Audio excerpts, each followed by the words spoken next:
in the live stream. Doing the stuff and the things and the stuff and the things in the live stream. Got some mucus all up in my nonsense in the live stream, but I'm still here trying to do a live stream, doing the best I can in the live stream, making sure all my stuff is as it's supposed to be in the live stream. This is very important in the live stream. Why don't I have an option to post in the live? There it is. Paste in the live stream. Why are you connected? Hold on. No.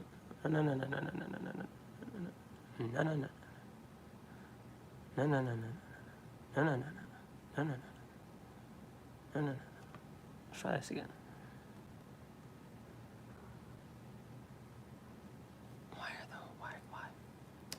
Why are you connected? Does that look any better? Why isn't it popping up on my end?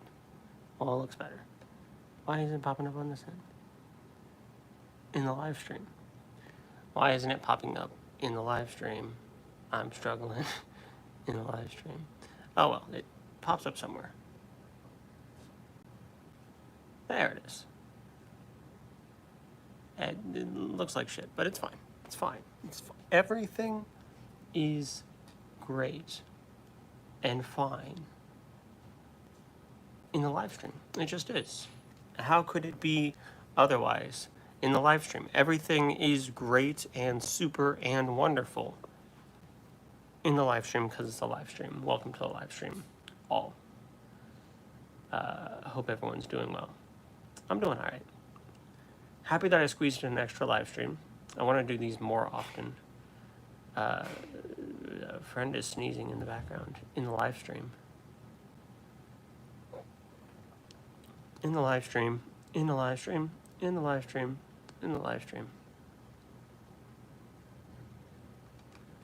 Doing the stuffs and the things and the stuff and the things in the live stream.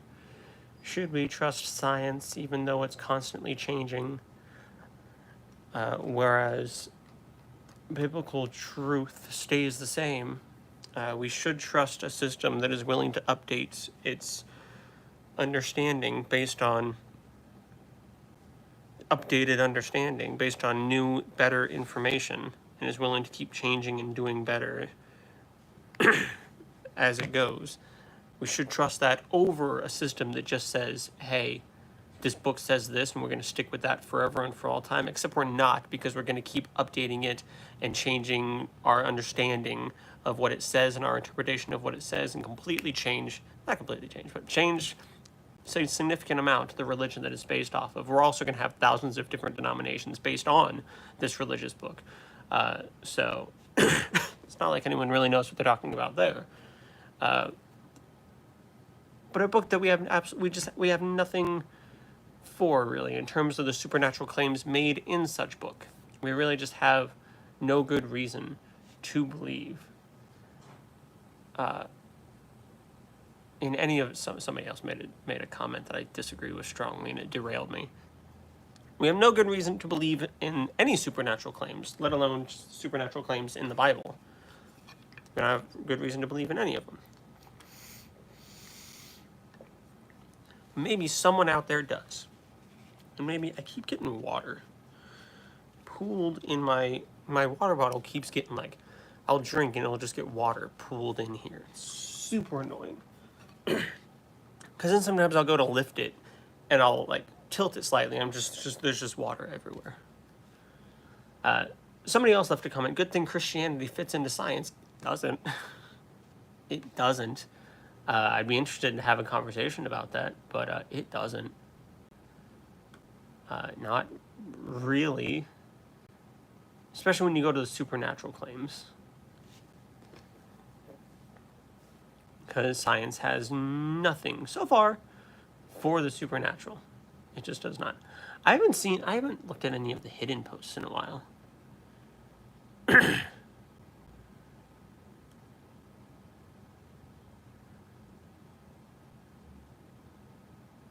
Oh wow, somebody left me an entire dissertation about how I was dismissive and need to do more research.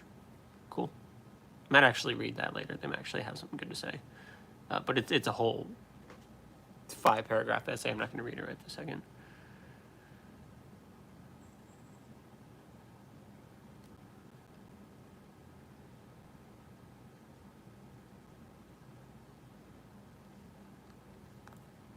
Hello, my love. Welcome. Not much in terms of held comments.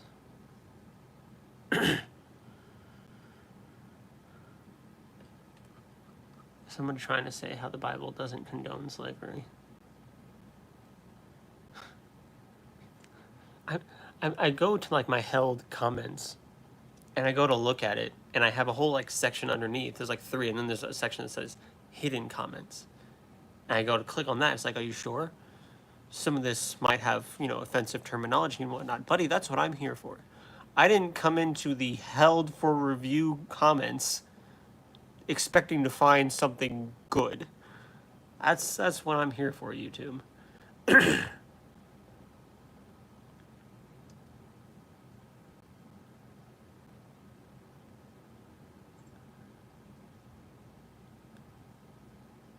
You want a monster bitch? Psalms 37:20. I think I want that. Hello. I think I gotta. They're asking me. They tagged me in a comment. You want a monster bitch? Psalms 37:20. I think I just have to. I think I have to. Scroll through all of the freaking Psalms.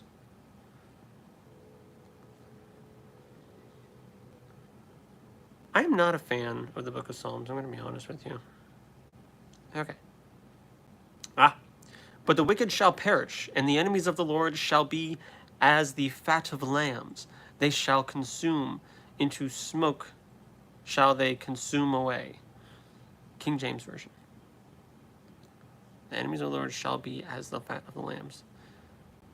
They shall consume. I assume the enemies are being consumed in the smoke. Nice threat. Prove it. Surprised you shouldn't be your live that so early. But surprised, but shouldn't be that you're live so early. Yeah, because I don't want to be up too late tonight. I have work in the morning. Favorite religious practice? I'm gonna be honest, I'm not a huge fan of really any of them. Favorite religious practice? You know what? Let's give this a little bit more of a fair answer. Let's go back to when I was a Christian and was in the religious mindset. My favorite practice back when I was a Christian was fasting. I loved fasting. I loved the challenge of it all. Because they sold us this idea of like it's supposed to like strengthen your will or whatever and make you better able. I was a Catholic. Make you better able to fight off temptations. To train your will to do God's will and avoid earthly temptations or desires or whatever. Like eating. I enjoyed it. I enjoyed the challenge. I enjoyed challenging myself, and I enjoyed the idea that it was making me stronger in my connection with God.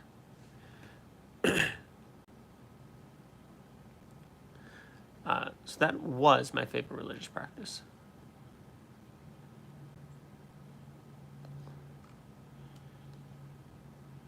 Back when I still believed.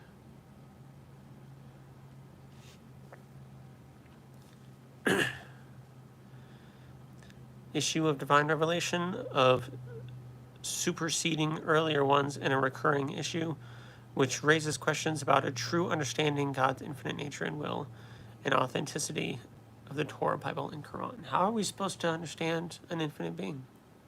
The Bible is not evidence for God. Welcome, Zuver. Welcome, Zuver. It's good to see you. I'm currently practicing satanic worship because I wanted to summon demons to get rich, but it doesn't work. Damn. Thinking of switching to Mormonism. It's pretty trippy. Mormonism does seem pretty trippy. I remember when I first started making this content, I got a message on TikTok. Someone's like, "Oh, what was it? Oh, fuck, no, I gotta actually find it and read it. I gotta do it justice." It was like one of the first ones I got. Isn't supported. Download TikTok. No, you know what? That's fine. I have my phone here. I don't need you, computer TikTok that isn't supported somehow. I'll look it up on my thing, because it was a pretty great message. Where are my messages? Where are my messages? Inbox? No. No. Losing my mind. Losing my mind. Messages. Messages. Where are my messages? How do you find? I'm losing my mind. No. Yeah. You just said you can only send one message. Start chatting. Yeah. Yeah. It was somewhere around here. Oh, did it get deleted over time? Damn, I think it got deleted over time. Yeah, that's a damn shame. But it was basically, sorry to waste your time trying to scroll through that, but I wanted to try to find it and quote it perfectly. It was basically asking if I wanted to sell my soul to join the Illuminati elite and sell my soul to get rich. And I'm sitting here thinking, if only it was that simple. If only it was that simple. I'm down. God is cool, I guess, but I'm just trying to get some money for real. Listen, we need money. What's up, Rick? You just give 10% of your income to the local church and you will get rich. At least that's what I've been told. Tried that long ago. Pastor went to jail for spending the money on illegal prostitution. Don't you just love it? I have not talked about Epstein stuff going on. I tend to steer away from politics, but I'm also not really shy of talking about it. It's pretty fucking sus. Well, I'll give my 2 cents real quick. There's all this talk about, we'll release the list. We need to release the list. We need to release, the information. And then suddenly they're coming out and saying the information doesn't exist. And then somebody asked in a press thing about Jeffrey Epstein, and Trump pipes up and is like, are we still talking about this guy? You're not letting this guy go? I think it's because Trump had a relationship with Epstein and probably did some sketchy stuff with Epstein and wants people to drop it. He seemed very, very defensive and upset. But yeah, sorry, buddy. We're going to keep talking about it. We're going to keep talking about it. Because we can't let stuff like that go. We can't. We can't let that stuff go. We can't let the Diddy stuff go. You're not going to have an island where you're touching kids and just sweep it under the rug when we already know about it. We're not letting it go. And both sides are complicit. Yeah. Yes, both sides. There's Democrats and Republicans. I'm sure there's Democrats and Republicans that are on that list.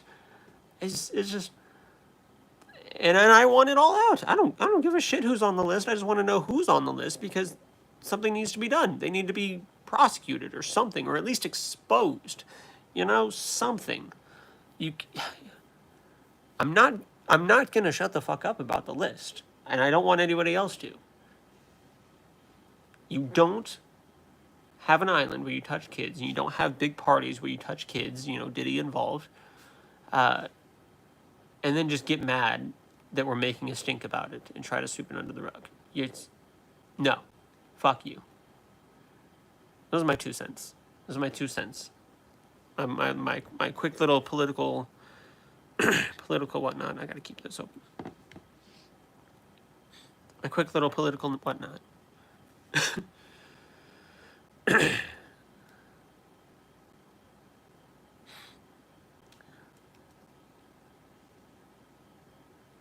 God damn it. I did it again. No, I'm going to remove that. Pardon me while I fail to know what I'm doing. There it is. Lock them all up. I don't care who's on it. Yep. So we need them into jail with your pastor? Sure. God, when you think about how many are complicit and how many are on the list, when you think about just how dirty politics is and how dirty fame is, the amount of famous people even who've just done some of the most shady, disgusting stuff is I don't know. Is that what fame and wealth does to you? It just makes you awful? Got a couple people talking on the Discord. Hello. Hello. I do see you. Yeah.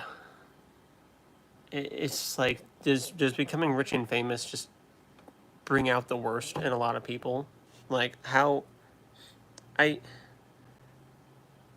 Jimmy, I'm glad you're listening to the stream, because I don't want to, like, engage with the Discord, because I'm also, like, trying to do this, so I'm glad you still got the welcome. But yeah, it's just like, I don't know, a lot of celebrities and a lot of politicians touch kids. Is that just a thing? Right? Is that just what happens when you have money? You just touch kids? It's terrifying. I hope not, because I'm trying to summon demons to get money. Maybe I'm proof of your point. I hope you're proof against my point. So, I don't care if you're summoning demons, just don't touch kids. I think that's a reasonable ask. I don't know. There's a lot of stuff about what has to go on at some of those parties and stuff that I genuinely don't really care about. As long as you're not touching kids, as long as you keep the kids out of it. You know, adults are going to be adults and do what they're going to do, but I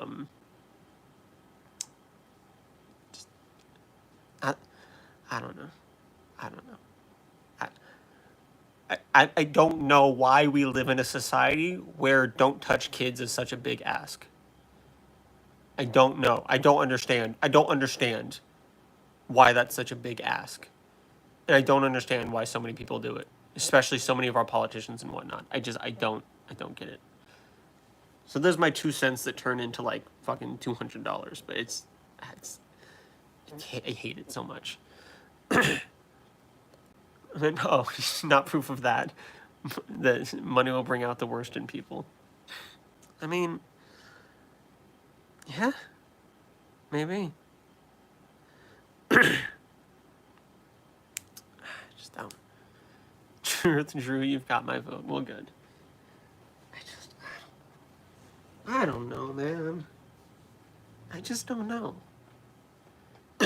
Anyway. Fucking hell.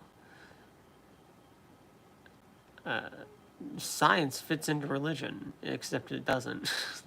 They're opposed. One person just called me out. I called out the 10 Commandments in school. How there shouldn't be 10 Commandments in school. And somebody commented, "You anti-Semitic, prejudiced, bigotist, racist, misogynist. The predominant majority of Christians in the world are non-white women. The predominant majority of atheists are Western white males. Christianity was established by 3 non-white Semitic women who witnessed the resurrection of Jesus Christ, allegedly. No resurrection of Jesus Christ, no Christianity, allegedly. According to the book, atheism was established by Western white males. Atheism's been around for as long as the idea of a God has been around. Misogynistic, racist, and then they redid the things." I mean, you kind of lose some of your thunder when, like, most of your shit is... all of your shit is wrong. Or at least not verifiable. even if we want to go with the Bible, Christianity wasn't established by the women who went to the tomb. Christianity was established by Jesus talking to people. That's what it was. It wasn't established by three people seeing that the tomb was empty. It started a little bit before that. Technically, it wasn't called Christianity until after, and the early church kind of got formed with the apostles, according, again, to the Bible. But and atheism was established by Western white males. Atheism has been along. Atheism is the lack of belief in a God. I'm sure for as long as there has been a belief in a God, there has been belief. There has been the lack of belief. There have been those who do not believe. Sure, throughout history, that lack of belief wasn't always treated kindly. We do see what kind of seems like a rise of atheism, with more people not being murdered, at least in some countries, when they reveal themselves to be atheists, when they speak out against religions. It's not an instant death penalty, which is great. Better scientific understanding of things helps. The internet, as much as it can be a source for just awful and misinformation and whatnot, it's a great platform for sharing ideas and keeping people connected. I remember when I first started speaking out against Christianity, just on my personal Facebook page, I had friends coming out of the woodworks. Not like a whole lot. I only had like 200 something friends. It was like 10 friends who came out of the woodworks, saying, "Hey, thanks for speaking up." And I thought I was by myself. I thought I was alone. All these people who didn't know that they weren't the only ones, in our class or who grew up with us, who doubted their faith or had left their faith. And then I put up the beacon, and we assembled. So it's that beacon. It's allowing people to understand, hey, other people are having these doubts and they're valid, and here's why. And seeing the open discussion about these things on online platforms is just so crucially important. So that's why I think, and these big contributors as to why you see kind of this rise of atheism, because it's becoming more obvious that we don't have any good reason to believe in a God. It's becoming safer to doubt, and we're staying more connected to other people who are also doubting. It's great. I just wish they would stop making Catholic guys so cute. I remember, especially some of the girls growing up that I was around. Some of the girls and older women who were around growing up, and me, but I couldn't really say it. Would look at some priests and say, "Damn," because like a priest, Catholic, you're a priest. You got to be celibate. That's it. No marriage, no wife, no girlfriend, no whatever. And like some of the girls around me would just like look at these priests and be like, "Damn. It's like, he'd be cute. And I agreed. I couldn't say anything because, I was not in a safe spot to come out, and I hadn't even really accepted myself because I had been raised to believe that homosexuality was wrong, and even when I got older, that it was Satan whispering in my ear trying to tear me away from God, which isn't terrifying at all for a child to learn or to hear about. But yeah, so I agreed, but like I wasn't supposed to. Hi. Hi. Hi. Hi. Hi. Hi. If I pick you up right now, I'm gonna have a white kitty fur all over my black shirt. You know that? And you're lucky I just took my allergy medication, so you shouldn't kill me too quickly. Which is great. I can hold you for a minute. Right out of you. Happy kitten. Who's that? Oh, she stopped purring. The door. The door. Look, it's your mother.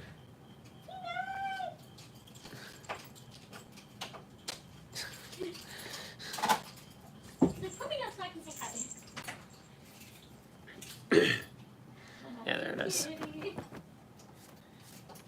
Oh yeah, that's it, Drew. Just kick it right up into your face. That'll help your allergies. Jesus did seem to be a cult leader. The Lord's mercy is great, but his judgment is greater.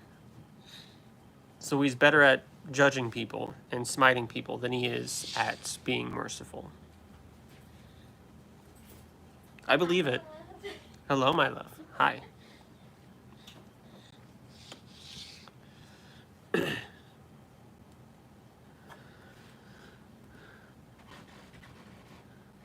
How does it work, sweetie?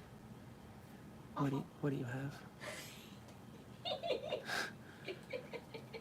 What do you have and why?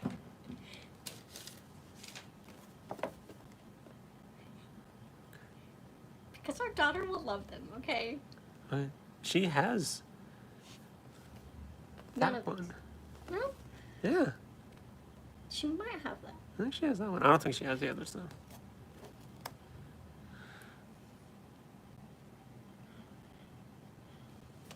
Don't judge me. A little bit. No judging. They're cute. Oh, is They this have what it is names. on the back? Yeah. Yeah, I want to say she has. Is that the one? No, it's not the one. What is this? What am I looking at?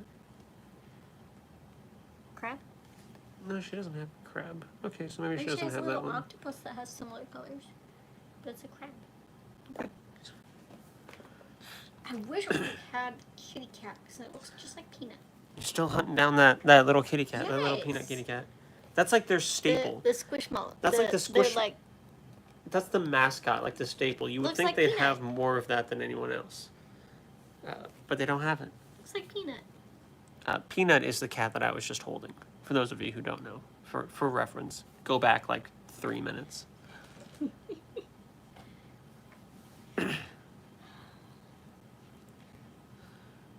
What dirty? Got my white skirt dirty. Did you see the DM while you were there? The what? The DM? I'm not going to say her name. I'm No. not going to call her out. No. I think she was gone by the time I got there, so. Damn. She might have been ending in your department. Damn. District manager showed up at the store today. I was hoping Taylor would have to deal with it. I hear the words DM and I think Dungeon Master. I mean, same, Fucking. but that's what it is. My cousin's dad said I should switch to Scientology, but I've seen him kick a dog before, so I don't know. Yeah, don't do Scientology. That ain't it.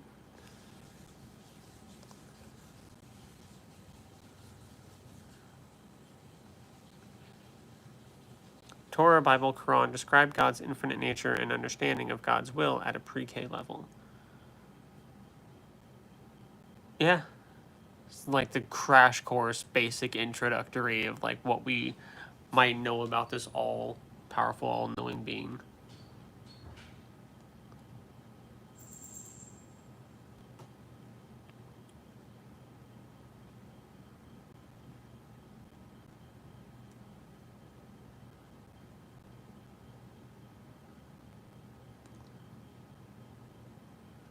I love and hate when people say, well, evolution is just a theory.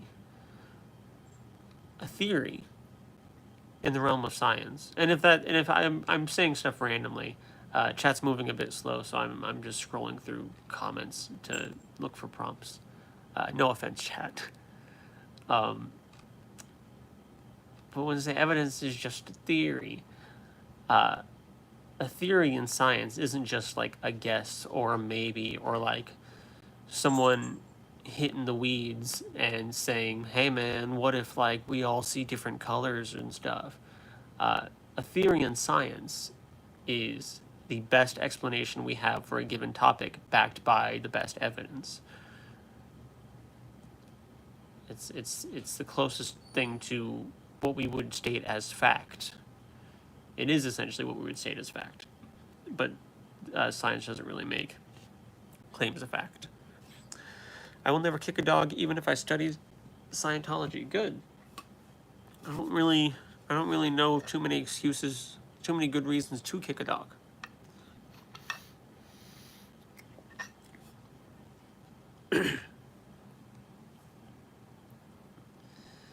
It's not really a good thing to do. Dynamic relationships between the Jesus history and Christ of faith. People accept Jesus' existence through beliefs. Faith issue is interpretation, and portrayals of Jesus has varied significantly. Yeah. Even in some of the Gospels, it seems like he's speaking different, or he's like a different person. Like, if I remember correctly, which I should, I've read it multiple times, so I hope I am. If not, I'm in trouble. The Gospel of John doesn't even have the agony of the garden. It just has Jesus standing there like, should I ask this cup to be taken from me? No, it is time. I must do it. And then the other ones have him like having an existential crisis, begging himself not to make him die. Hey Drew, I just talked with you a week ago and was talking about Christian universalism, about which you were saying the Bible is teaching eternal conscious torment. Okay, can I jump on and talk? Sure. Go ahead and hop into the train of thought. Do you ever visually see in your mind's eye your train of thought just like going away? Just like your thoughts just growing legs and running away. That's what mine just did. Join the live stream voice channel and follow the instructions, and we'll go from there.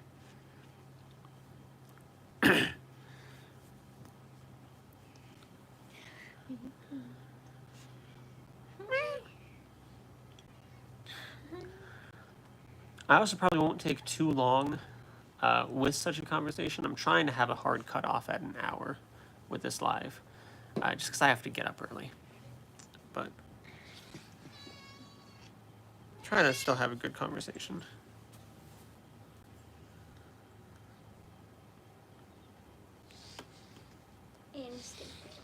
Instant purse. Kitten. Kitten. Kitten. Should probably turn this volume up. Can I have, please? That felt weird. I need the cord.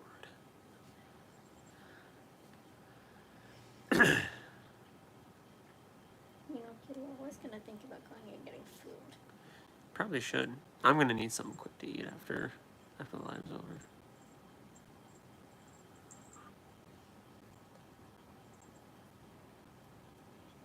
I could order something as you get close to your cup time. I don't want fast food. Fast food's bad. Okay. I tolerate it because it's fast, but I'm in. Give me like a month and I'll be all over it again. But I'm in that stage where I'm just kind of like tired of it. Mm-hmm. Does that make sense? Yeah.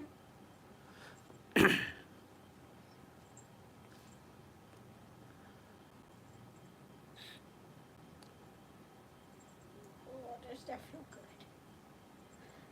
good? Bro is trying to sound smart. Yeah.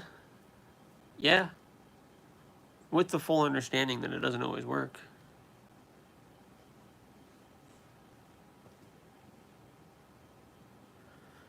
Do you not get enough cuddles in your life? Well, I don't give her much cuddles because have you been deprived of cuddles? she kills me. I think she's just felt deprived of cuddles.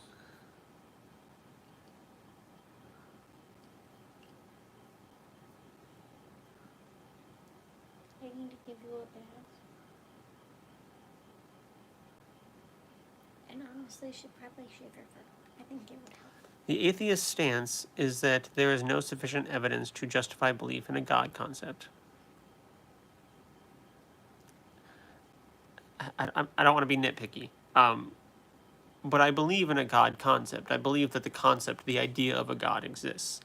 I don't have, there's no reason to believe in a God. It's just, it's real nitpicky, and I'm sorry, and you can roast me for being nitpicky. I'm sorry, but like the concept, the fact that like this idea of God exists, absolutely, that idea exists, but the God itself, we generally don't believe in something unless there is compelling demonstrable evidence. Yeah, good reason to believe is good reason to believe. What would be evidence? I don't know. I don't know.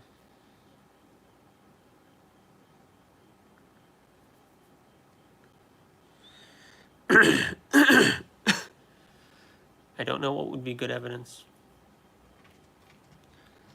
But it would be something up to the same standard that we use for everything else. Something that science can actually grab and, wrap its head around and test and probe and study and, something verify, something verifiable. I have signed up. Will have to wait 10 minutes before I can send a message in the Discord. Does my Discord have a cooldown? Does my Discord have a 10-minute cooldown before you can post in one of the chats? Because I was looking for one the other day and I couldn't find one. I'd be very confused if there just was one the whole time. I mean that's great, 10 minutes is kind of long though. It doesn't really help anyone with a live stream, but now I have to find it. Now I have to find that setting. Damn it. God is the creator, then what would be the evidence for that? If God is the creator, then what would be the evidence for that? It would be the evidence for God. I don't know what that would look like. I honestly don't. Especially since we have a lot of ideas of what evidence would not be, of what would not be evidence, what would fail to act as sufficient evidence. But I don't know. But an all-knowing, all-powerful, all-loving God should know what it would take to convince us, to prove that he's real, should be able to do it without an issue, and should want to do it for our benefit. So, kind of sounds like it's a God problem. It might be global. I haven't used Discord before. It says you must be a member for at least 10 minutes to send a message to the server. Did anybody else on the Discord have any cooldown? Because there are people who hopped in and immediately started talking. So maybe it's just something with you joining Discord. Because I don't think a lot of other people had cooldowns.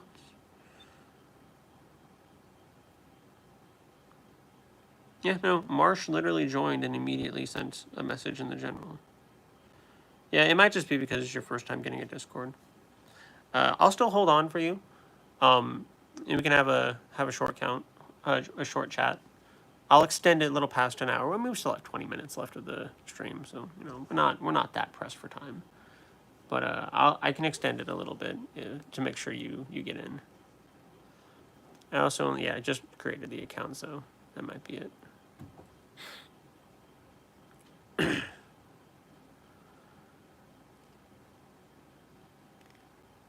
Smokey, what are you doing? Smokey. It makes me nervous when you look at corners. What are you going after? I have no clue what she was after under our bed last night. She literally lunged at the bed and everything. I'm like, what is under there? She was making our daughter nervous. I think it was last night because I was putting her down, and Smokey's just like looking at something, like following a bug or something, and my daughter's just like, Smokey sees something. Like Smokey sees a bug or something. I'm just like, yeah. Good night. She don't red flags. Smokey was probably making her nervous. I just heard him meow. Yeah, I got a couple cats in here. Ugh, what hair? Mm-hmm. This is why I'm dying, and you want more cats. You want me to die. No, I don't. I think you do. I don't. Next cats are gonna be hypoallergenic. We have 3 cats, and you're already talking about getting a dog with the possibility of getting said dog before we lose any of the cats. Hypoallergenic. Hypoallergenic. Hypoallergenic. Hello, XenoWorks. I was greeting someone.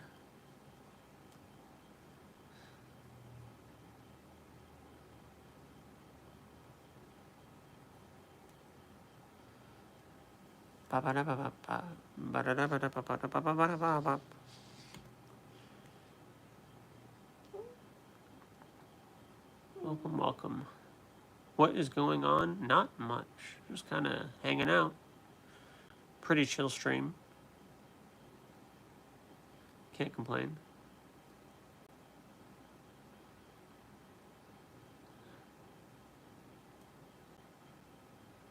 Don't do that.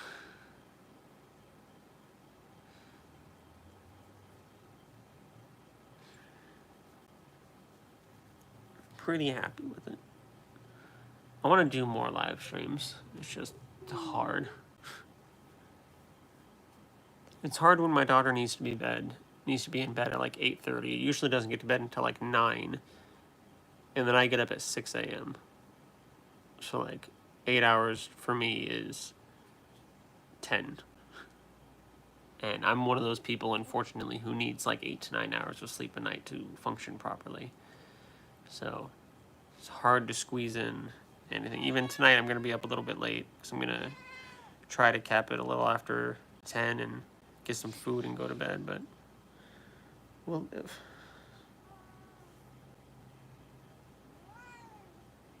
No, but you can have it in your chin, Kit Kat. She always has that stuff in her chin. Not always. She had a while where she didn't have it. It's got to be like food particulars or I something. don't know.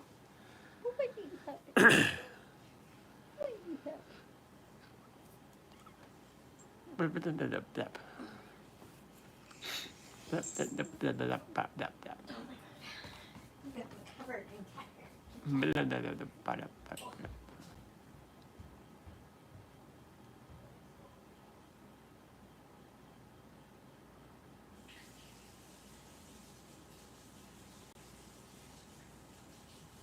I don't believe in evolution or gravity or light. They happen no matter what I believe. I don't know if they're saying, like, trying to say, like, oh, I don't believe in light, but, like, it's still here. Or, like, if they're saying they actually don't believe. It gets tricky with word games sometimes. And, like, what meanings we attribute to words. But, like, believe... I can believe in something that is just a hard fact, and I should believe things that are just facts, like evolution and light and gravity and stuff. Hello.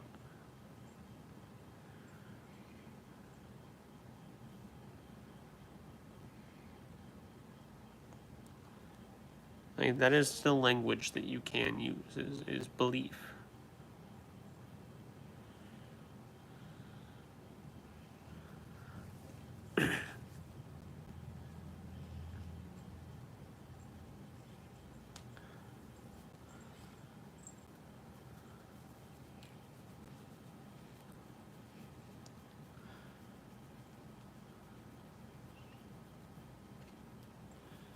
God of Abraham isn't attributed to a single founder creator, but rather evolved through the narrative from Judaism, Christianity, Islam, and Hinduism. Doesn't have a single identifiable founder either. Maybe. It was pretty clear Islam copied from Judaism and Christianity. Well, yeah. It's pretty clear to me that Christianity kind of arose out of Judaism. And there were religions and religious ideas prior to Judaism that Judaism arose from or stole some stuff from. Happens.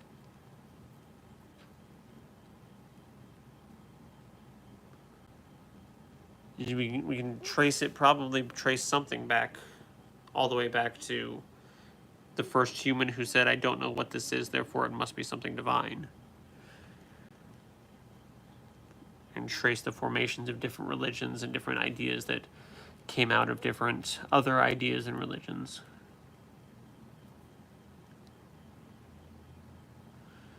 Christ was Jewish, unlike Muhammad.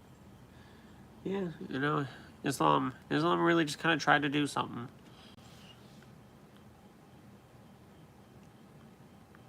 Islam kind of reminds me of Mormonism, not gonna lie. Smokey. Smokey. Smokey. Hey, sweet girl. Hey, sweet girl.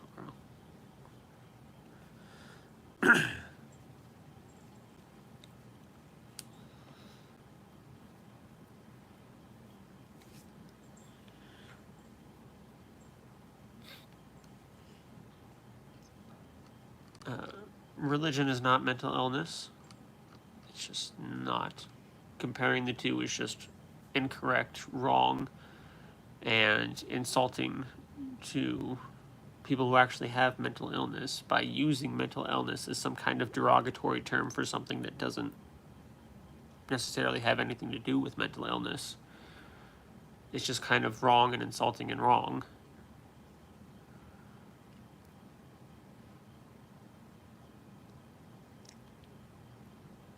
Facts change. Yesterday was blind. Today I see. Truth changed my facts. Facts don't change. Facts don't change. Unless, well, you know what, maybe that's incorrect. But even then, not really. I was thinking, like, this disease is deadly, but then we can get vaccines and build up immunity for it to where it's no longer deadly. But we can still say that on its own, without those, it is still deadly. So that fact technically doesn't change. We just added more things to make it not deadly. But, like, facts are facts. They don't change based on your truth.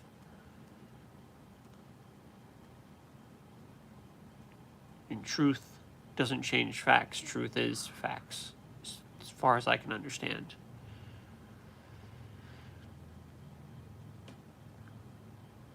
You're an atheist? That's an unforgivable sin, bro. Aces. Let's get this hell party started. Maybe not right this second, but you know, when I get there.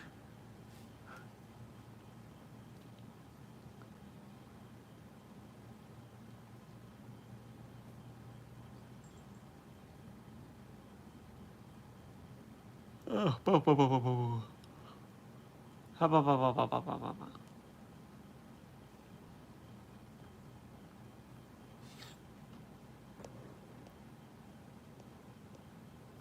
Jogs, are you able to get in to the Discord yet?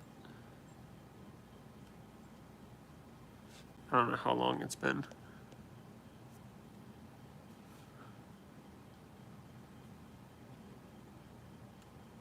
You can be what we finish the live on. A short little chat. Or if you want to have a longer chat, we can wait for another stream. That's fine too. I want to make sure I'm fair to you. Or we can have a short chat and then a longer chat. We can do both. We can always do both.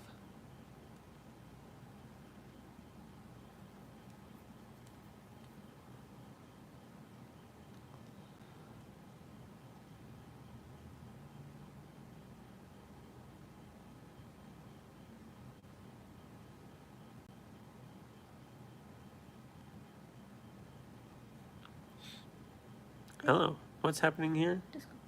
Not much. Christian universalism. All right. Fortunately, I have somebody else sitting next to me who's actually paying attention. Are you... Wait, no, I gotta do it like this, right? You did it on that last time. Did I do it on this? Mm-hmm. Did I? Okay, cool. You did. But he's not there.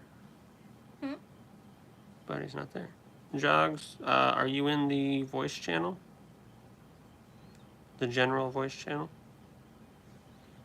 I don't see you.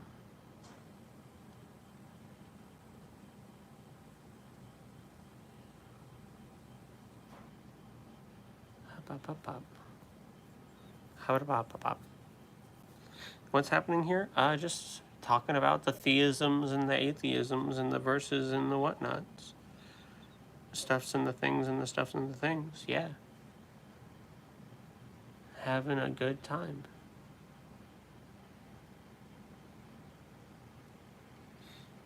Yeah, I probably don't want this open while I have the thing open. That wouldn't work. Yeah. And I did it from my phone last time. Mm-hmm. So I don't know how to use it. I'm in the live stream channel. Okay, there's a general voice channel that you can click on and join. Like there's on the side, it has a list of different channels and there's voice. There you go. And then I should be. How did I do this? You drag him. I can't drag him with this. I can't drag him with this. And I think I did have to use the Discord. I can't drag him here.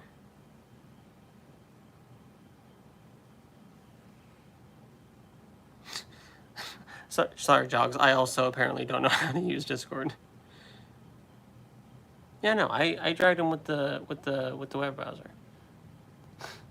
You used I talked through this last time. You used. I don't. This I last think I remember doing it this way.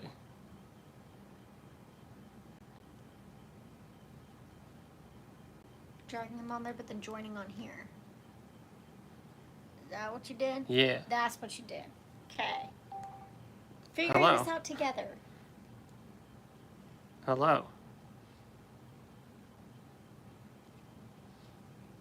I cannot hear you. Is yours? Hey. There you are. Hey. Welcome.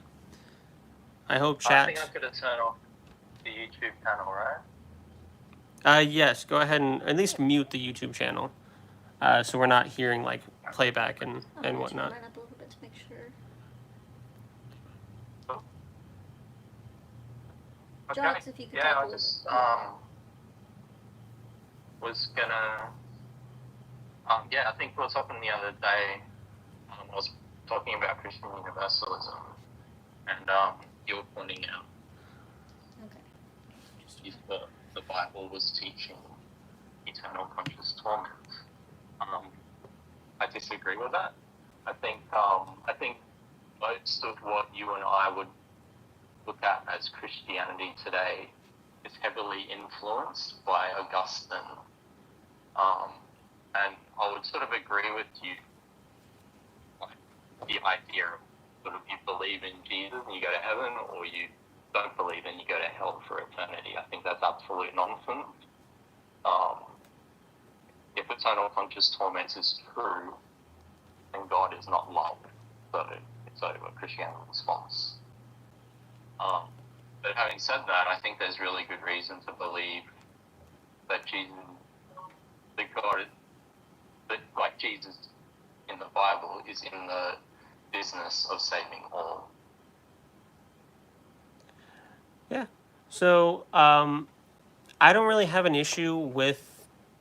I don't usually hop on the argument of a God that allows evil or allows eternal punishment must necessarily not be a good God, because I'd be willing to entertain the idea of an all-knowing God, like knowing more than me and having a good reason. I don't know what that good reason would be, but having some kind of good reason beyond me to allow for that. It's why I often say that if I die and I'm face to face with the Christian God, I would have a lot of questions that would need a lot of good answers before I ever bow down. So I don't really know if I'd agree with like he's good, therefore he can't have eternal punishment. I think one thing that I am hung up on is it mentions multiple times in the Old Testament this idea of separating people out and good people going to a good place and bad people going to a bad place. It doesn't, to my knowledge, ever talk about getting people out of the dark place or any kind of temporary anything. It just kind of, they get sent to the dark place. Is there a passage I might be missing that says that they can get out or that it's temporary or anything like that? Yeah, if we look, I think there's a bunch of passages which point towards this. We see that every knee will bow, every tongue confess that Jesus Christ is Lord. If you did that, if you just read that and didn't bring in any ideas about like preconceived ideas of people drumming into your head that Christianity is about, sending people to heaven, it's about going to heaven or going to hell, you would just, what do you think that would be saying? The problem is, the rest of the Bible does exist. So I can't, in good conscience, narrow in on a single verse. Because there's a lot of single verses that could completely change the entire narrative of the entire Bible if we just looked at that. But we have to look at the context of the rest of the Bible. And he does say every knee shall bow, every tongue confess. But there are instances where it talks about people pleading with him, like, Lord, when did we see that you were in need, or were hungry or naked, or whatever else have you? And he's like, whenever you didn't do it to the least of my people, and those people got sent to the dark place. So there could still be an instance of people bowing down and confessing that he is Lord, but it being too late. I think there's an idea, maybe not necessarily biblical, this might be another one that's just kind of evolved with it over time, of once we get to the afterlife. And I get a lot of comments in my comment section like, you're an atheist right now, but once you meet face to face with God, you're going to be like, oh shit, I'm fucked, and you're going to bow down and beg for forgiveness. But you've already lived your life and it's too late. So I think that idea kind of helps sew it together. Yeah, so I think there's a couple of things there. One is the general thought of what the Bible is. If you're trying to look at it as some mathematical textbook that is ultimately completely consistent in all things, I think you're going to probably fail. I think you can get to it, a general position of what the Bible is teaching by centering it on Christ. I think the clearest picture of Christ that we get is one of him humbling himself before others, serving others, washes his disciples' feet, cares and loves. It's if you center your position on Jesus, I think you can get to what I'm suggesting here, which we could go down and talk about that a lot. If you're looking at that verse, by the way, that says every knee will bow, every tongue confess. The word for confess there suggests to gladly do so. In the Greek there, it doesn't, it's not like, oh no, I've got to just bow down and, begrudgingly accept this. I'm sorry, but the Greek doesn't allow that. So, I mean, yeah, that's just how it is. And that's referencing, I think it's Isaiah 45, where God is saying that this will happen. So there are a few other points there you were talking about. I think there's a ton of these verses that we can go through everywhere that's pointing these things out. It points to, like, if you read, say, 1 Corinthians 15, you see Paul's eschatology, where he's saying that, or he says, for as in Adam all die, so in Christ all will be made alive, which is very interesting when you think about what the term in Christ means throughout the New Testament. And ultimately, we're seeing that everyone's rising from the dead, and then the Son himself is made subject to him and put everything under him so that God may be all in all. Okay, that's that sounds pretty universalistic. It sounds like ultimately God will be all in all. That's universalist. A universalist passage there. You can see Romans 5:18 as just as one trespass resulted in condemnation for all people, so also one righteous act resulted in justification and life for all people. Now, that's referencing Adam and saying, hey, this one trespass resulted in condemnation for all people, and then it's talking about Jesus here, saying one righteous act resulted in justification and life for all. It's very difficult to get around for someone who is not a universalist here. I mean, this is saying, like, Jesus is greater than Adam from a Christian perspective. I mean, how could you be sort of pointing out that Adam is somehow greater than Jesus? I have no idea. Mm-hmm.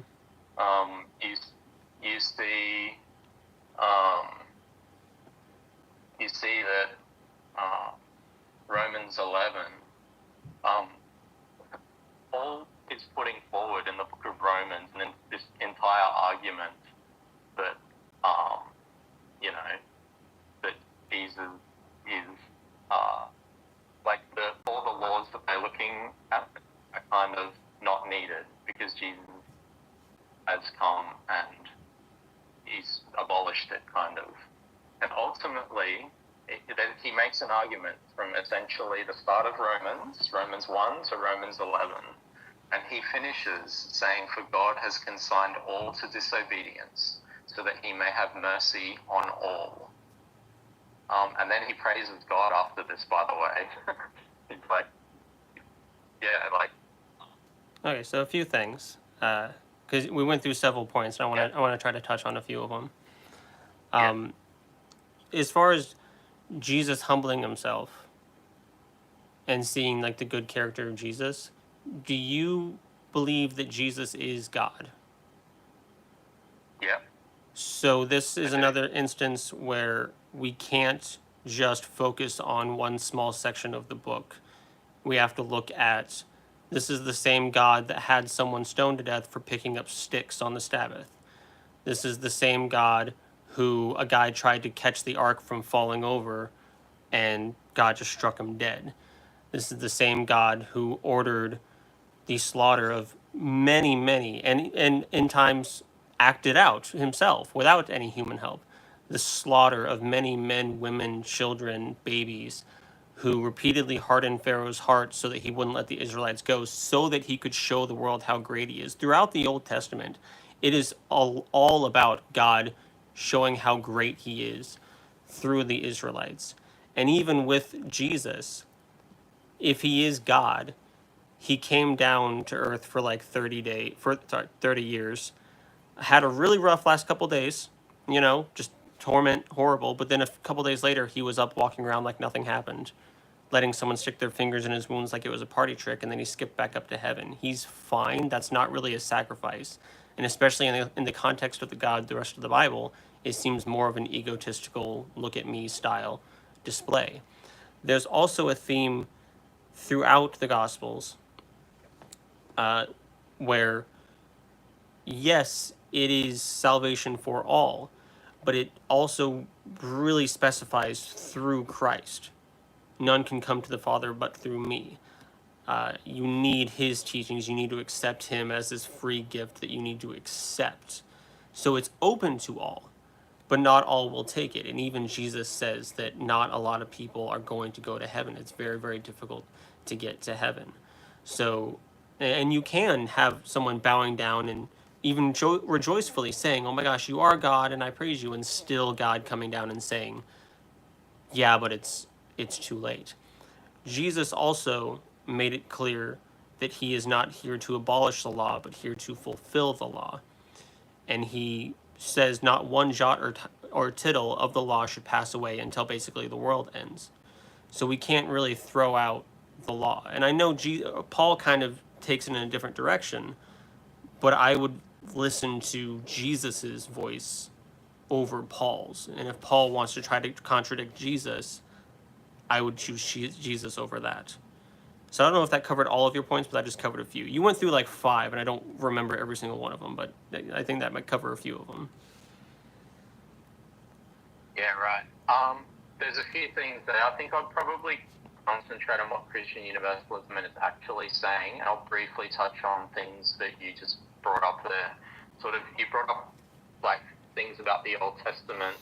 Well, I don't think of the Bible inspiration in the same way that you're seeing it, which is probably the same way that most Christians are looking at the Old Testament. I think those are confused people writing these things about God. They're incorrect. It's Jesus who comes along, and that's who the fullness of God is in.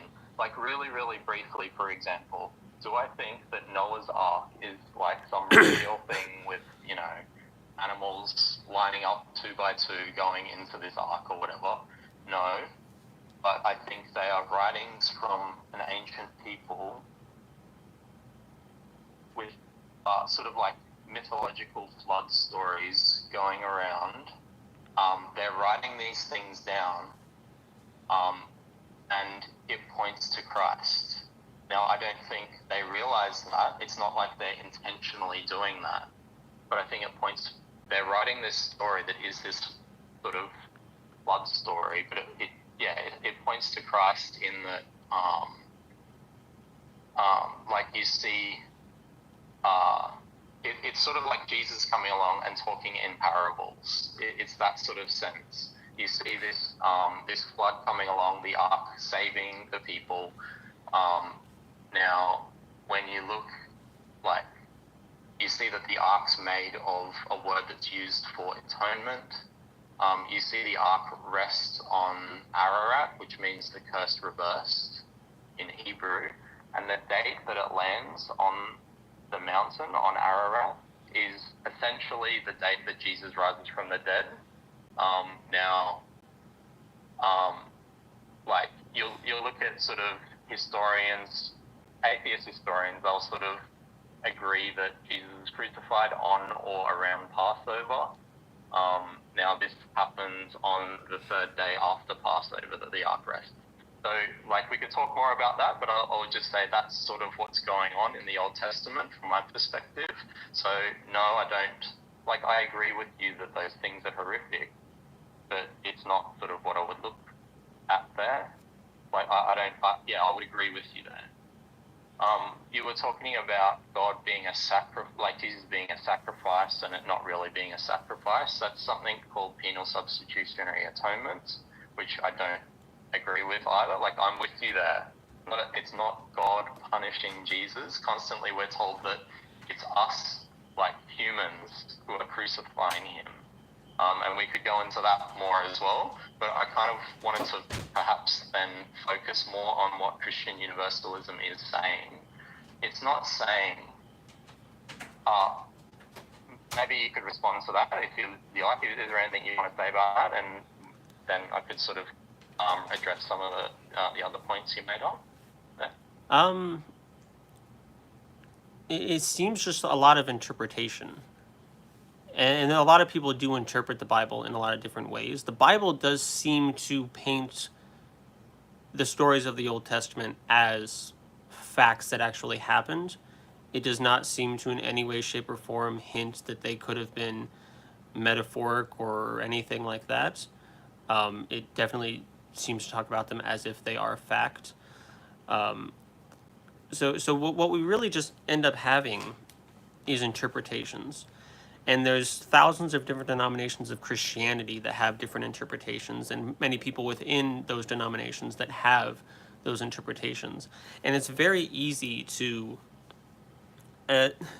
not to try to say this in a mean way, but it's easy to treat the Bible as a sock puppet and let it say whatever you want it to say. And people will go in and connect different dots that perhaps were never meant to be connected, or perhaps dots that were, because whoever was coming up with the idea, assuming it could have been made up or whatever, or at least parts of it made up, if someone was coming up with this concept of the New Testament and Jesus and whatnot, they would have had knowledge of the Old Testament. So one, they could put dots to connect, but then there are also dots that I see people connect that I don't think that was ever the intended thing. And we could have discussions about that, but at the end of the day, it's who has the right interpretation and how do we know, really? Yeah.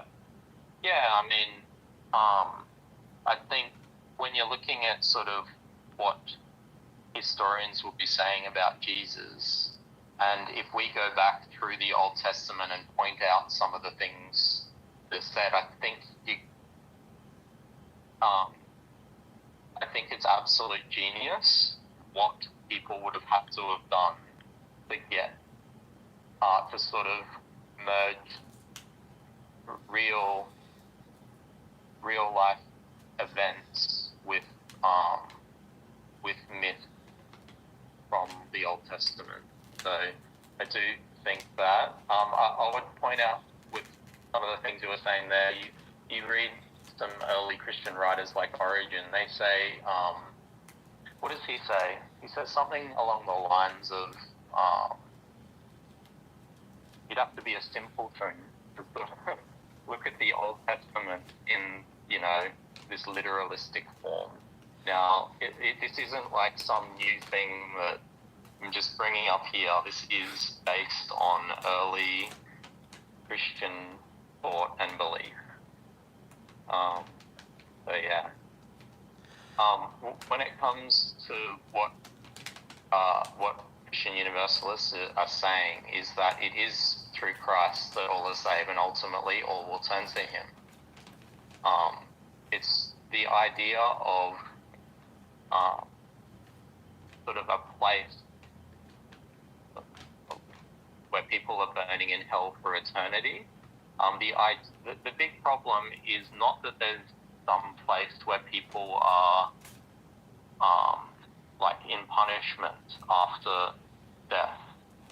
It's that punishment lasts for eternity. That's what would make God the most evil being ever, if that was true. Well, again, I don't really agree with the idea that just because God would allow evil or something horrible that necessarily makes him evil, as I mentioned earlier. I would though. I mean, Fair. that's the point that you're concerned, And once again, we just have this issue so of interpretations and ideas, and who has the right interpretation or ideas. And even going back to early church scholars, that is still someone's idea. So I would still want to come back to the same, because it just kind of pushes the question into a different hole when it's, why should we believe that this is the interpretation? And you say, early church scholar, or these early church scholars agreed with this interpretation. I want to know, therefore, why they then agreed with the interpretation, what their reasoning was. Right. I don't think right now I'm trying to put out this idea, this like fully fleshed idea of why you should believe these things. I'm more putting out the idea of this is a stream of thought in Christianity that has been around from the earliest times. I'm convinced that this is what Paul believes, that I think he's a Christian Universalist. I think there's a strong point. I think there's really good reason to believe that this is what the Bible is pointing out. So yeah, I think the idea of hell being eternal, I think, is very hard to justify in the Bible. So you sort of asked before, hey, is there any hint of this? Is there any hint of people sort of turning away, like being saved after death or something? And I think there is. So, for example, one of the big things that Christians will constantly point out is the lake of fire being, in Revelation, and that's sort of hell. That's where you're going, and you're never coming out of there. But if we read that, like, first of all, we're sort of told, if you're reading throughout the Bible, you'll see that God is like a refining fire. Jesus says that we will all be salted with fire. You see a ton of these things. And then ultimately in Revelation, which is sort of obviously not literalistic, it's this sort of this vision that's going on here, and we see that after the lake of fire, we see the New Jerusalem is shown, and it says that the gates of the New Jerusalem are always open, which is interesting. Why are the gates open? And it says that the kings of the earth enter into it. Now, if you read Revelation and you just follow like the stream of the texts that are talking about the kings of the earth, and you look at who they are, they're the bad guys. They're the guys who are worshipping the beast and all of these things. Yet it seems that they enter into the New Jerusalem, and this is after the lake of fire. Okay, and then Jesus is saying, basically, the Spirit and the bride is saying, come drink from the water. So I think there's, like, even when you go there, I think you see a picture of grace extending beyond the grave. You can go to places like 1 Peter, I think it's in chapter 3 and 4, somewhere around there. You see Jesus preaching to the dead. And why does he preach to them? So that they may have the Spirit of God. Like, when you talk about that like having a spirit like God, I can't remember the exact text there, you can go and have a look at it, but that seems to be somebody who is, from a Christian perspective, saved. Now, why is Jesus preaching to the dead there? I think it's sort of like a mystery passage to someone who isn't a universalist there. But I'm not really sure why it's a problem. You go. I think what a lot of this is an issue that a lot of Christians do have, in that God is all good and he's wonderful and he can do no wrong, and we do see him as, I'm an atheist, but he's viewed in Christianity as Jesus, the more humble, love thy neighbor, all of that stuff, even though there was a little bit more to Jesus that wasn't all great. And we try to say, no, we have this good, loving God, but also the majority of the Bible exists where God is not doing nice things and is doing horrible things, and we exist in a world where horrible things happen, and there's this idea of hell, and it's trying to connect this idea of an all good being with the horrors found in the Bible and in the world, and it just seems like interpretation, just trying to find whatever, almost cherry picking, and I'm not trying to like bash your point or anything, so please forgive me if it comes across as that. But it almost does sound like cherry picking certain verses to try to say, well, yeah, this little bit says this and this little bit says this, so we can, that helps harmonize this idea that God actually is good, when so much of the rest of the Bible screams that he is not. So it seems to me like we just kind of have a difference of interpretations. And because I don't really don't really interpret all of the verses. I don't know if I agreed to any of the verses that you say, and of course this is just my opinion. Of course, my opinion versus your opinion. So it's whatever. But I don't really agree that the verses that you gave really help get rid of this eternal punishment issue, or really help take that away. Do you have anywhere where you think the Bible is teaching that people are burning in hell forever? I mean, you really just have that one little bit at the end of Revelations with the kings of the earth, which I would like. Do you have that specific verse in your back pocket? Do you know? I know. It'd be like Revelation 21 or so. Let's try around there real quick, Me. because I want to make sure we're getting some context. I want to make sure we're not just like reading a line or something. Devil just see you cast him into lake of fire. Just want to point out, I've brought a bunch of passages which are strongly suggesting that if it's just not straight out saying it, every knee will bow, every tongue confess Jesus Christ is Lord. It's flat out saying this. There's plenty more. I think you could probably come up with maybe 50 different verses easily, and I think that just even the general idea that God is love and doesn't change, and we see God most clearly in the person of Jesus, strongly suggests this. I think what I'm doing here is I'm challenging when somebody goes, but doesn't it, clearly teach that people burn in hell forever? That's what I'm challenging here. I'm going, so for example, perhaps the Bible said both of those things. Okay, well then that's contradictory. The Bible, there's plenty of places that are showing that all are essentially turning to God. We see that God wills that all are saved.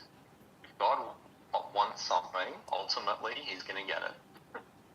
We could just keep going through so many different verses like that. So yeah, what I'm bringing up here is, okay, some people are sort of saying, hey, but people are thrown into the lake of fire, now you burn forever. And I'm pointing out, well, no, I'm not so sure that that's what the author is suggesting there. So it does kind of, I don't know how much this really matters, but this passage is, and the city had no need of the sun, neither of the moon to shine in it, for the glory of God did lighten it, and the Lamb is the light thereof. And the nations of them which are saved shall walk in the light of it, and the kings of the earth do bring their glory and honor into it. It does kind of mention them which are saved. And I also do want to go back to Jesus saying that you need to come through me, you need to find me, and you need to enter through me. It really, Jesus really doesn't seem to be implying that a lot of people are going to make it to heaven. And it's that little word there, right there, that said those that are saved. And it says, they shall bring the glory and honor of the nations into it. There shall in no wise enter into it anything that defileth, nor whatsoever worketh abominations or maketh a lie, but they which are written in the Lamb's book of life, which not everybody is written in the book of life. That's mentioned earlier on. So it still kind of, to me, and I mean, this is just, again, two guys trying to interpret what's supposedly the word of an all-divine being. So I don't know if either of us are qualified, if there is a God or anything, to really do this. But it's still, especially with the context of the rest of the book, because there's a lot to the book, it still seems like we're having this separation of like those that are good, those that are saved, and those abominations, those bad people won't come in. It does kind of seem like that, especially with the context of the rest of the story. Right. To understand that's not, that, like, my position is not that, okay, everyone immediately is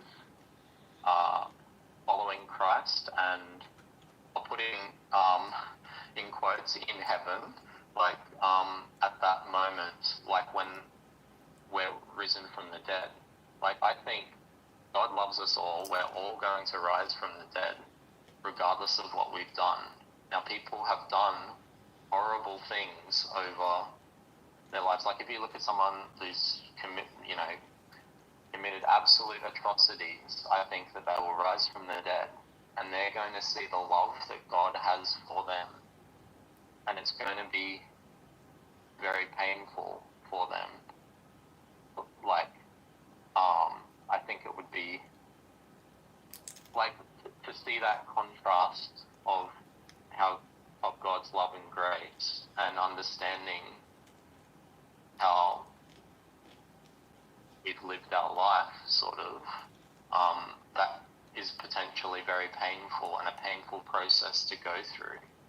But ultimately, love will win, and ultimately we will turn to God, to His way. So, like, when you're sort of bringing things forward about this sort of split between,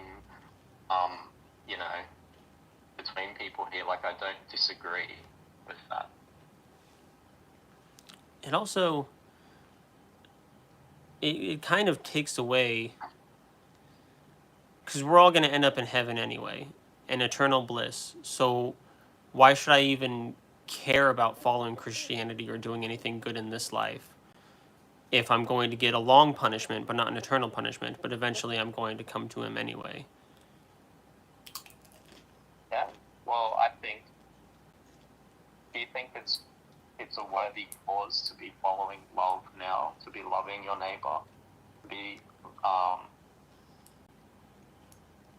humbling yourself before others in all things? I don't think the God of the Bible fully encompasses those aspects. Because I do believe in love and treating others well, but I don't know if the God of the Bible really agrees with that. I think the God of the Bible is love. And I think we just, at this point, we're just kind of batting back and forth.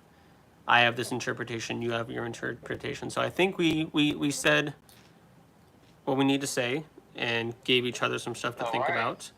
Because it just, at the end, it just seemed more just us batting like the same word back and forth. So I think, we got some stuff to think about, and I think it ultimately comes down to we read the Bible differently and have different interpretations, and that's where we're at. But I do appreciate you for being on. I appreciate you for the conversation. I enjoyed it. It was a good way to end stream, I think. Feel free to come back on another time if you want to discuss any other topics or whatever. And anybody else who, wants to, I put in instructions in the live streams. I'm going to keep doing it from now on how to talk to me. So yeah, thank you so much. I forgot your name already. Jogs? It's Jogs. Jogs. I'm the worst with names. I'm so sorry. Thank you so much for being here. Thank you. Okay. Have a good one. You have a good one. All right. See, I'm so happy I brought the Discord thing into these lives. I love that. And I want to have more conversations in the Discord because it's so difficult to have some of these deeper, good back and forths when one party is limited by chat. Like, there was somebody in the last live who was really going into, like, the cosmos and how, they say that they are using the cosmos, essentially. And I'm really dumbing down the argument just because there was a lot to it. But how the cosmos are evidence for God and really breaking that down. And it was already, like, 30, 45 minutes into the live, and I'm just like, I try once it comes to like an hour, I start thinking about ending, but then I ended up doing an hour and a half, so it's just like I could have just let him in, and I hope that guy comes back again that I was having a conversation with, because if the person who was making that argument for the cosmos and whatnot ever shows up in the live again, I'm going to offer him the mic. It's just like, please take this, because I want to unbind your mouth so that you can actually talk freely. But I do enjoy it. I am out of time for this live stream, but I do a live stream every Tuesday night at about 9:30 p.m. Central Standard Time, and I'm trying to do some more live streams sporadically here and there throughout the week. So subscribe, join the Discord. I'll drop the link real quick. I'm not taking any more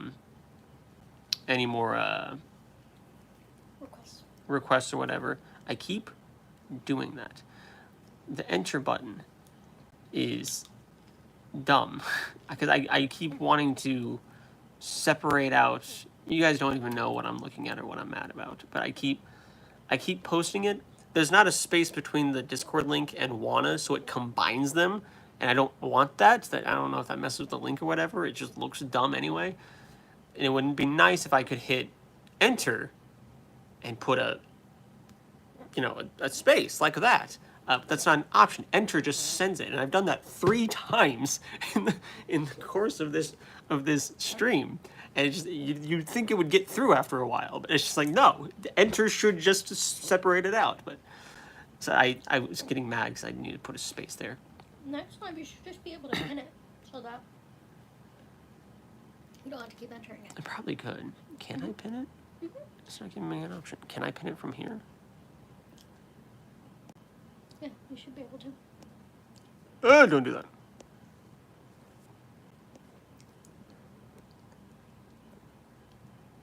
Pin message. What does that do for us? Oh. So, yeah. Oh, that's kind of annoying. Not gonna lie. No. Yeah. Yeah. And then this is what it looks like on the phone. It's just the bottom thing. It doesn't really give the message. I mean, it kind of opens up. Because I've joined live streams before where it has like. It at least sees Discord, so like. I've joined live streams in the past where like it has the whole box like this and then it goes down. Because I want people to see that. I don't want people to just see a Discord link. I want people to see what you're supposed to do with it. So, I don't know. I might play with the concept. Jogs says, thanks for the chat, Drew. There's still plenty to talk about. Sorry to chat. I wasn't reading it. I'm more than happy to talk about anything Drew talked about there. I'd be happy to have more talks with you, with other people. I'd be happy to keep this going. Thank you. You were the second person that I've had on the Discord, on the channel, and both conversations have been wonderful, I think. Just respectful, calm, sharing ideas. And it makes me happy. And I know it's not going to stay that way. So, Scary Wolf, I was actually going on a rant about Diddy and Epstein earlier on in the stream. So maybe you can fast forward or rewind to go back to that. But that is it. I got to go. I got to eat and I got to get to bed because I got to be up in like 7 hours. And I need 8 to 9 hours of sleep to function properly. So it's already going to be a bad day. But thank you so much, everyone, for being here. Appreciated everyone who engaged, liked, whatever. I'm always thankful to anyone who gives me even a second of their time, especially if you stuck around and engaged and whatnot. Thank you so much. It really means a lot. So hope you all have an amazing day, night, whenever you're watching this. Shout out to anyone. There are people, because I'll post a live stream and the view number keeps going up. So there are people who come back and sit through my live streams when they're not live. They'll come back and watch it to whatever extent. I don't know if they watch the whole thing. But they'll watch it afterwards. I don't know why anyone would do that to themselves. I don't think my lives are that entertaining to watch them when it's not live and you can't engage with me. But shout out to you if you're watching this in the future and you've just watched the stream and are at the end of it. I don't know what's wrong with you, but thank you. You know, I guess I'm somewhat entertaining or intellectually stimulating, or I guess, I don't know. But thank you, everyone, for being here and for the support. I appreciate you all. Have an amazing rest of your night, day, whenever you're watching this, and hope to see you in